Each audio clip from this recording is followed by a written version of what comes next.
नमस्ते। आप सभी बच्चों, अभिभावकों, विद्वान साथियों, विदुषी बहनों और अन्य मेरे साथी मित्र, यार दोस्त जो भी हैं, जो देख रहे हैं, उन सभी का एक बार पुनः आपके अपने इसी यूट्यूब चैनल हिंदी वाले मास्टर साहब पर स्वागत है। आज दोस्तों हमें और फिराक गोरखपुरी के विषय में चर्चा करेंगे। फिराक गोरखपुरी के द्वारा रचित रुबाइयाँ, जो 5 रुबाइयाँ हमारे पाठ्यक्रम में शामिल की गई हैं, उन 5 रुबाइयों के साथ साथ और कुछ और चीजें भी हम जानने का प्रयास करेंगे। उनकी एक बहुत ही प्रसिद्ध रचना गुले नगमा पर उन्हें साहित्य अकादमी और भारतीय ज्ञानपीठ पुरस्कार प्रदान किया गया था। नेहरू सोवियत लैंड पुरस्कार प्रदान किया गया था। उस पुस्तक से कुछ बेहतरीन अंश जो हमें जानने चाहिए, उन अंशों पर बात करते हुए और हम इन रुबाइयों का अर्थ ग्रहण करने का प्रयास करेंगे। देखते हैं उनकी जो रचना है।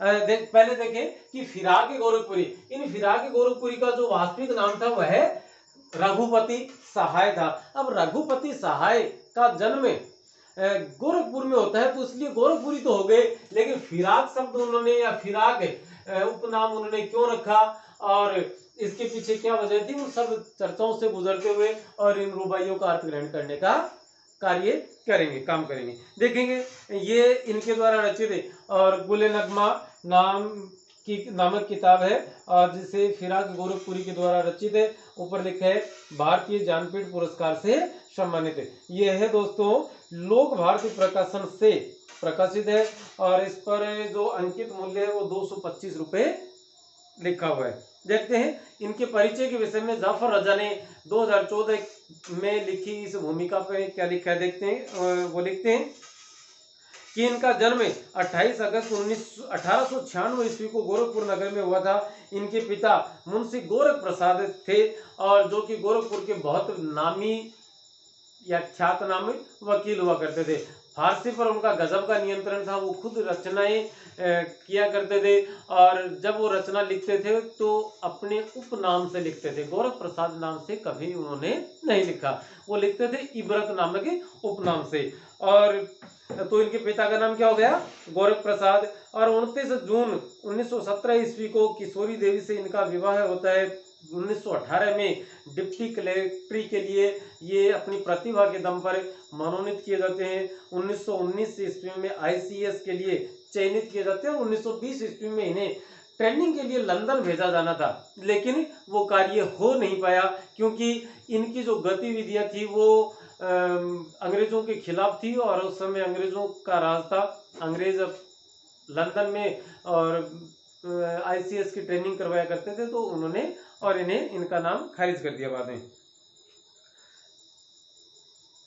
आता है कि फिराक 6 नवंबर 1920 ईस्वी को प्रिंस ऑफ वेल्स के भारत आगमन के विरोध में महात्मा गांधी के नेतृत्व में विरोध प्रदर्शन करते हुए गिरफ्तार किए गए और 12 दिसंबर 1920 ईस्वी को नैनी जेल से फिराक गोरखपुरी को 1.5 वर्ष का कारावास और 5 रुपया जुर्माने की सजा सुनाई गई। अब बात आती है इनके फिराक नामक तखल्लुस अर्थात उपनाम की, कि फिराक नाम इन्होंने क्यों अपनाया, क्यों ग्रहण किया। तो लिखते हैं कि श्याम सुंदर लाल बर्ग सीतापुरी की पुस्तक बहारे सुखन प्रकाशन 1922 ईस्वी में फिराक को वसीम खैराबादी का शिष्य लिखा हुआ मिलता है। इससे स्पष्ट होता है कि 1920 ईस्वी तक फिराक कवि के रूप में जाने लगे थे। फिराक तखल्लुस अर्थात उपनाम धारण करने के विषय में स्वयं फिराक या रघुपति सहाय या फिराक गोरखपुरी का कथन लिखा है कि जब गोरखपुर में, अच्छा एक बात और बता देते हैं कि 1914 से लेकर 1916 से लेकर 1921 ईस्वी तक और फिराक गोरखपुरी गोरखपुर में रहे थे और प्रेमचंद के पड़ोसी हुआ करते थे। प्रेमचंद के बारे में आप जानते हैं पूर्व में कि वो भी उर्दू के बड़े शौकीन थे, उर्दू के हिमायती थे, उर्दू के पक्षधर थे, उर्दू के वकील थे, तो उर्दू शब्दों का खूब इस्तेमाल किया करते थे। और जब मिल बैठेंगे दो यार तो जोड़ी जमनी थी, तो इन दोनों का साथ है वो लंबा चला। लिखते हैं वो कि जब गोरखपुर में प्रेमचंद और मेरा दिन रात का साथ रहता था, उस समय प्रेमचंद के पास आए हुए लाहौर की उर्दू पत्रिका में ख्वाजा मीर दर्द के काव्य पर कुछ लेख प्रकाशित हुए। किसके? ख्वाजा मीर दर्द उनका उपनाम था कि काव्य पर कुछ लेख प्रकाशित हुए। उस समय मेरी कुल जमा पूंजी 5 गजलें और कुछ कविताएं थी। दर्द कौन है? ख्वाजा मीर दर्द के काव्य पर लेख पढ़ने के बाद उस पत्रिका में उर्दू के मशहूर दास्तान को मतलब कथाकार नासिर अली फिराक का नाम प्रकाशित था कि उन लेखों के नीचे और लेखक का नाम लिखा हुआ था। लेखक का नाम क्या था? नासिर अली फिराक। कहाँ के थे? लाहौर के। और उस समय लाहौर भारत का ही हिस्सा था, हिंदुस्तान का हिस्सा था। इस तखल्लुस में कुछ ऐसा जादू था कि मैंने इसे अपने तखल्लुस के रूप में चुन लिया। और आगे जैसे काफ़ी सारी चीज़ें हैं, लेकिन जो हमारे लिए थोड़ी ज़रूरी थी वो सारी चीज़ें आपके साथ हमने शेयर कर दी। अब यहाँ उनकी रुबाइया, जो रुबाइयाँ 5 आपके सामने लिखी हैं, वो 5 रुबाइयाँ ही नहीं है, उनसे पहले 2 रुबाइयाँ हैं, उसके बाद में बीच बीच में टुकड़ों से और हमारे पाठ्यक्रम में संकलित की गई हैं। देखिए मैं 2 रुबाइयाँ इनके पहले की पढ़ता हूँ कि हर जलवे से एक दर से नुमो लेता है, लवरेज कई जामो शुबू लेता है, पड़ती है जब आंख तुझ पे जाने बहार, संगीत की सरहदों को छू लेता हूँ। मतलब यहाँ रुबाइयों की एक बड़ी खास विशेषता होती है कि ये 4 पंक्तियों से बना हुआ एक छंद है और फारसी भाषा का छंद है। 251 ईस्वी में, आप नोट करें इस बात को, 251 ईस्वी में अरब प्रदेश में एक बच्चा कांच के कंचे खेल रहा था और कंचे खेलते खेलते उसके मुख से एक पंक्ति निकली, वो प्रथम पंक्ति थी। और उस पंक्ति को किसी वयस्क मनुष्य ने सुना और उसने बाद की 3 पंक्तियां उसमें और जोड़ दी और तब से ये रुबाइयां अस्तित्व में आ गई। इसकी खास विशेषता ये होती है कि 4 पंक्तियां होती है, पहली, दूसरी और चौथी का अंतिम स्वर है वो समान होता है। जैसे इसमें ई है और ई है। और तीसरी जो पंक्ति है वो काफिये से या तुक से, काफिया तुक को कहते हैं, जैसे ये एक समान स्वर का ना, ये तुक कहलाती है, तो काफिये से विमुक्त या स्वच्छंद रहती है। तो यहाँ वो आ गई कि वो कहते हैं कि पड़ती है जब आंख तुझ पे जाने बहार, संगीत की सरहदों को छू लेता हूँ।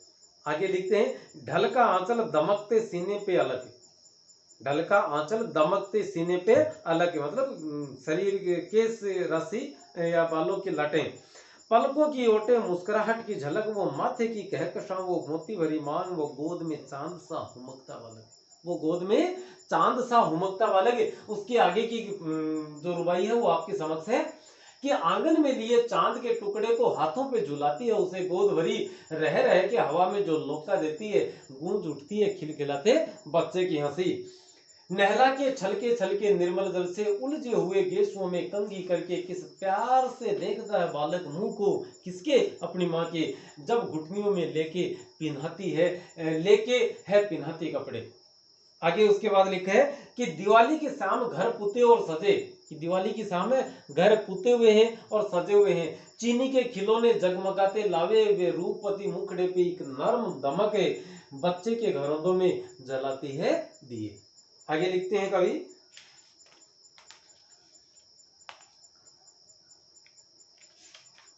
कि गुल है कि रूख गर्म है, गर्म के हैं अंगारे, बालक के नयन से टूटते हैं तारे, रहमत का फरिश्ता, रहमत दया, फरिश्ता देवदूत, कि रहमत का फरिश्ता बन के देती है सजा, माँ ही को पुकारे और माँ ही मारे, कि बच्चा को रहमत मतलब दया का फरिश्ता देवदूत बनकर कई बार माँ अपने बच्चे को डांट या फटकार या मार भी देती है, तब माँ ही को पुकारे और माँ ही मरे। क्या अजीब दास्तां है, क्या कितना सुंदर वाकया होता है, कितना सुंदर दृश्य है कि बच्चा अपनी माँ से मार खा रहा होता है और माँ को ही पुकारे रहा होता है। क्या कहते हैं आगे, कि किस प्यार से दे रही है मीठी लोरी, हिलती है सुडोल बाहें गोरी गोरी, माथे पे सुहाग, जैसे यूं गोद में लेकर अपने बच्चे को हिला रही है, माथे पे सुहाग, आंखों में रस, हाथों में बच्चे के हिंडोले की चमकती डोरी, आंगन में ठुनक रहा है, आंगन में ठुनक रहा है, जिदियाया है, बालक तो है ही चांद पे ललचाया है,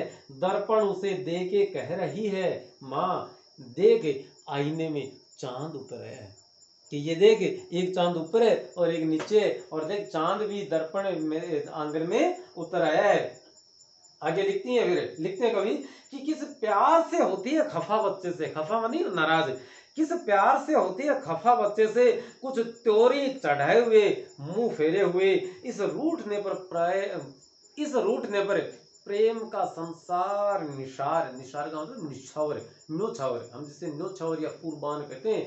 अब माँ का उस बच्चे के प्रति कितना प्यार है कि वो बनावटी रूप से उससे नाराज होती है, रूठती है, रूसती है, कि कुछ त्योरी चढ़ाए हुए मुंह फेरे हुए, इस रूठने पर प्रेम का संसार निसार, कहती है जा तुझसे नहीं बोलेंगे, कि जा तुझसे हमें बात नहीं करेंगे। और तब बच्चा क्या करता होगा आप कल्पना कीजिएगा। रक्षाबंधन की शुभ है, रस की पुतली छाई है घटा गगन पे हल्की हल्की, बिजली की तरह चमक रहे हैं लच्छे, भाई के बांधती है चमकती राखी। दो शीजा फिजा में लहलहाया हुआ रूप, आईने ये शुभ है में झलकता हुआ रूप, ये नर्म निखार, ये सजल धज, ये सुगंध रस में है कुंवारेपन के डूबा हुआ रूप। वाह क्या मस्त। मंडप के तले खड़ी है रस की पुतली, जीवन साथी से प्रेम की गांठ बंधी, महके सोलों के गिर्द भांवर के समय, भांवर का अर्थ है पानी ग्रहण, वो फेरे वाला टाइम, महके सोलों के गिर्द भांवर के समय, मुखड़े पे नरम छुटती सी पड़ती हुई, छूट सी पड़ती हुई, आंखों में सैरिश के जगमगाता मुखड़ा, वो जश्ने रुखसती सुहाना तड़का, झुरमुट में सहेलियों के उठते हैं कदम, वो घर की औरतों का बाबुल गाना, विदाई के समय का वक्त, तकियों के आस पास अलकों की लटक, आंचल के तले कूचों के जलते दीपक, वो सेज पे जगमगाती किरणों की छूट, वो माथे पर सुहाग तारे की झलक, ये राजो नयाज, ये समय खलवत का, ये आंख में आंख डाल देना तेरा, हिरनी है डरी डरी सी कुछ मानुष, ये नर्म झिझक सुपुर्दगी ये अदा। जब रात गए सुहाग करती है निगाहें, दिन में शबे माह के उतरती है निगाहें, रत्नार नयन से फूटती हैं किरणें, रत्नार रत्न के रंग की या रक्त के या रत्न लाल रंग की, या कहकशां की मांग भरती है निगाहें, है ब्याहता पर रूप अभी कंवारा है, माँ है पर अदा जो भी है दोषीजा है, वो मोद भरी मांग भरी गोद भरी कन्या है, सुहागन है जगत माता है, ये हल्के सलोने सांवलेपन का क्षमा, जमुना जल में ऐसा आसमानों में कहा, सीता पर स्वयंवर में पड़ा राम का अक्स, या चांद से मुखड़े पे जुल्फों का धुआं।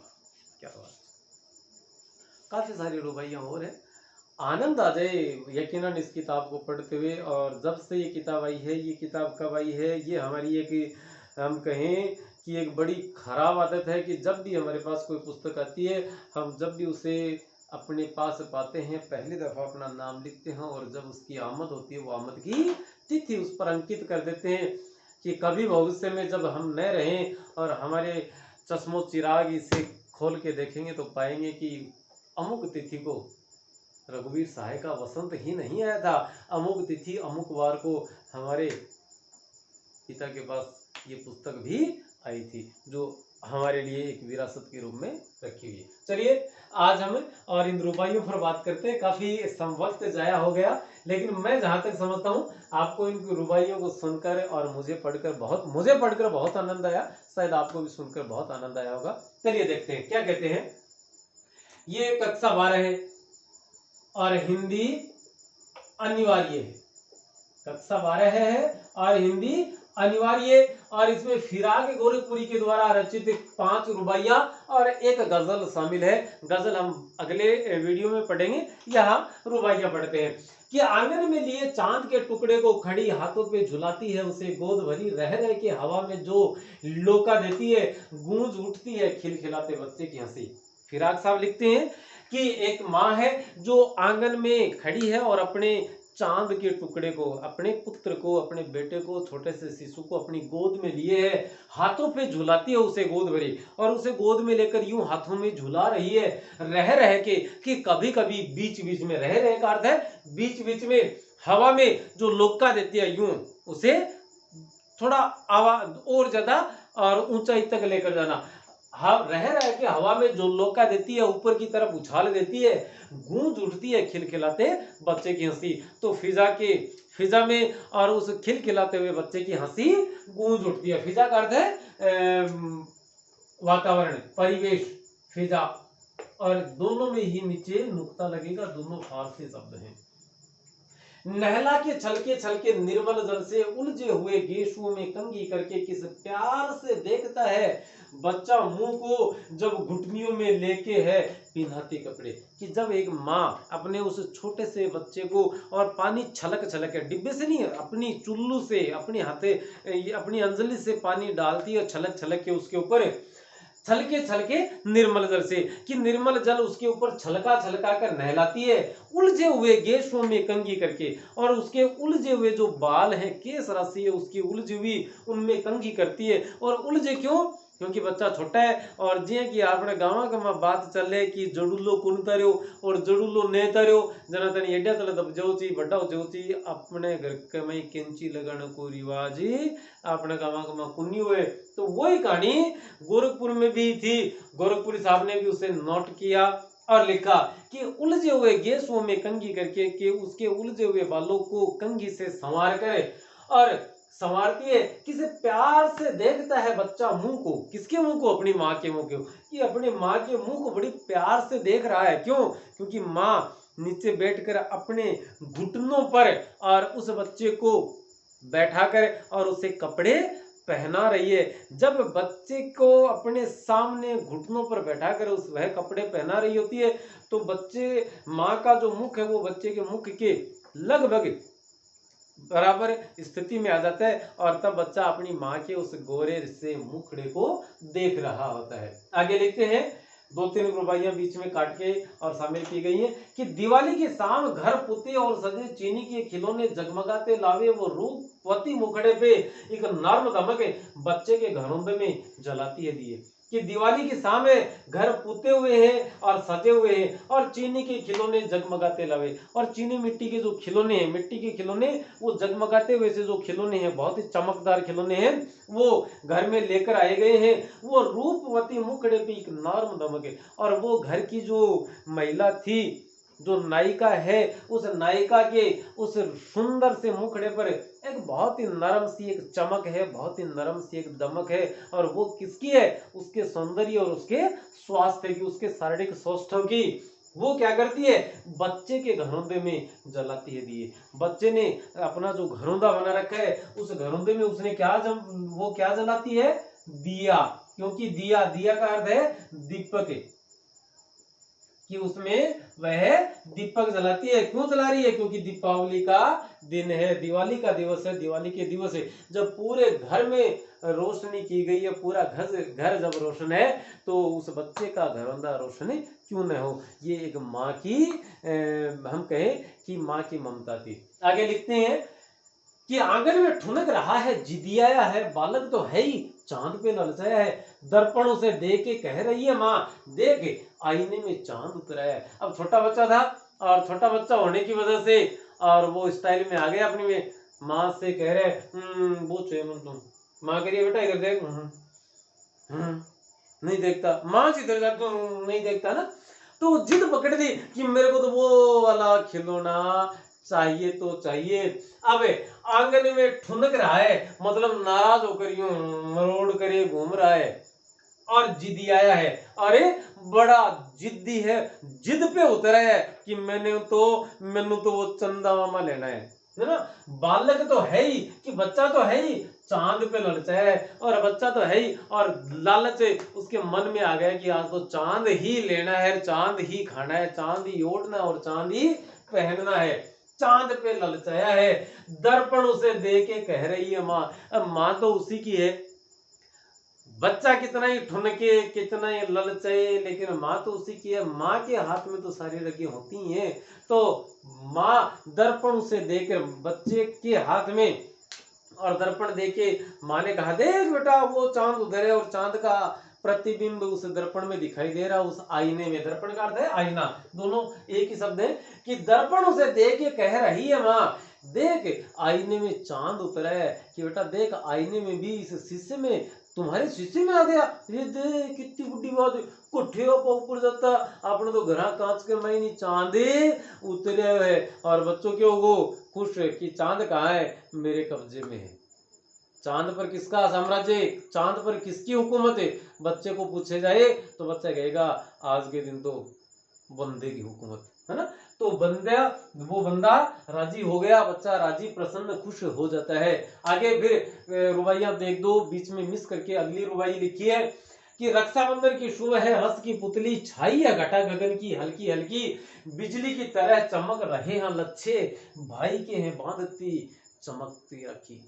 एक बहन एक भाई की जब राखी बांधती है और उन राखी के जो लच्छे हैं, राखी वो जो राखी हैं और दुकान पर जब लटक रही होती हैं, तो ऐसा नहीं कि वो राखी लटक रही हैं, जिस प्रकार से और दूर से बिजली चमकती हुई नीचे की तरफ गिरती हुई दिखाई देती है, उसी प्रकार से जो राखी के जो लच्छे थे, वो लच्छे भी किसके रूप में दिखाई दे रहे हैं, वो बिजली के रूप में दिखाई दे रहे हैं। रक्षाबंधन की सुबह है, रस की पुतली, रस की पुतली किसके लिए कहा गया है, बहन के लिए, क्योंकि बहन के दिल में जितना प्रेम अपने भाई के प्रति होता है, ऐसा लगता है चाहे आप उसे कुछ भी कहें, हर वक्त हर पल हर क्षण उसके मन से, उसके दिल से अपने भाई के लिए प्रेम रस उमड़ता ही रहता है। तो बहन को क्या कहा गया है, बहन को रस की पुतली, की रक्षाबंधन की सुबह है, वह रस की पुतली बहन है, छाई है घटा गगन की हल्की हल्की। और आप समझ सकते हैं कि रक्षाबंधन का त्योहार कब आता है, सावन महीने की पूर्णिमा को आता है, और सावन महीना तो बरसात का महीना है ही। तो छाई है घटा गगन की हल्की हल्की, कि आसमान में और घटाएं छा गई हैं, और उस बहन जो रस की पुतली बहन है, उस बहन की आंखों में भी और एक प्यार उस भाई के लिए और ज्यादा छलक रहा है। तो जैसे आसमान में घटाएं छाई हुई हैं, उसी प्रकार से बहन की आंखों में भी घटाएं छाई हुई हैं, बिजली की तरह चमक रहे हैं लच्छे। उसकी बहन के हाथ में, उस बहन के हाथ में जो राखियां हैं, जो लच्छे हैं, जो अपने भाई की कलाई पर बांधने वाली है, वो लच्छे ऐसे चमक रहे हैं जैसे जैसे जैसे घटा, उन घटाओं से जो बिजली निकलती है, वो बिजली चमक रही हो। और क्या करती है, भाई के बांधती चमकती, बांधती भाई के है बांधती चमकती राखी, और वह बहन अपने भाई को वह चमकती हुई सी, वह बिजली की तरह से लगने वाली लच्छे रूपी राखी बांधती है। तो दोस्तों आज की ये कक्षा यही समाप्त करते हैं, और अगले वीडियो में आपके साथ पुनः रूबरू होंगे। तब तक के लिए आप अनुमति देवें। नमस्ते, शुक्रिया, धन्यवाद, जय हिंद। चैनल को सब्सक्राइब करना नहीं भूलें।